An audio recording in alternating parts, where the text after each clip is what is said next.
Hello everyone. ಪ್ರಶ್ನೆ ಸಂಖ್ಯೆ 35 ಗಮನಿಸಿ. 3 ಅಂಕಗಳ ಪ್ರಶ್ನೆಯಾಗಿದೆ. ವಿವರಿಸಿ.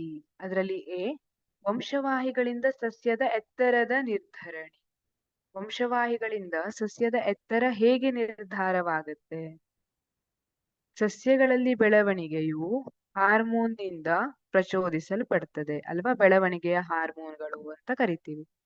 ಈ ಹಾರ್ಮೋನಿನ ಸ್ರವಿಕೆಯು ವಂಶವಾಹಿಗಳಿಂದ ನಿಯಂತ್ರಿಸಲ್ಪಡ್ತವೆ. ಆ ಹಾರ್ಮೋನ್ ಎಷ್ಟು ಸ್ರವಿಕೆ ಆಗ್ಬೇಕನ್ನುವಂಥದ್ದು ವಂಶವಾಹಿಯಿಂದ ನಿಯಂತ್ರಿಸಲ್ಪಡ್ತದೆ. ಕಡಿಮೆ ಆಗ್ಬೇಕೋ ಅಥವಾ ಹೆಚ್ಚಾಗ್ಬೇಕೋ ಅನ್ನುವಂಥದ್ದು.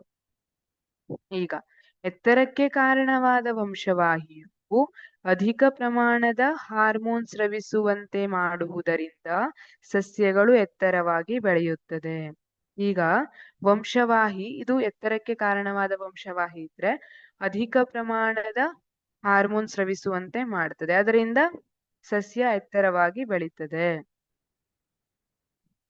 ಕುಬ್ಜತೆಗೆ ಕಾರಣವಾಗುವ ವಂಶವಾಹಿಯು ಕಡಿಮೆ ಪ್ರಮಾಣದ ಹಾರ್ಮೋನ್ ಸ್ರವಿಸುವಂತೆ ಮಾಡುವುದರಿಂದ ಸಸ್ಯಗಳು ಗಿಡ್ಡವಾಗಿ ಬೆಳೆಯುತ್ತವೆ. ಇಲ್ಲಿ ಕುಬ್ಜತೆಗೆ ಕಾರಣವಾದಂತಹ ವಂಶವಾಹಿಯು ಕಡಿಮೆ ಪ್ರಮಾಣದ ಹಾರ್ಮೋನ್ ಸ್ರವಿಸುವಂತೆ ಮಾಡುವುದರಿಂದ ಸಸ್ಯಗಳು ಗಿಡ್ಡವಾಗಿ ಬೆಳೆಯುತ್ತದೆ. ಇಲ್ಲಿ ವಂಶವಾಹಿ ಯಾವ ರೀತಿಯದ್ದಾಗಿದೆ ಅನ್ನೋದ್ರ ಮೇಲೆ ಸಸ್ಯಗಳು ಎತ್ತರ ಇದೆಯೋ ಅಥವಾ ಕುಬ್ಜವಾಗಿದೆಯೋ ಅನ್ನುವಂಥದ್ದು ನಿರ್ಧಾರವಾಗಿರುತ್ತೆ. Thank you.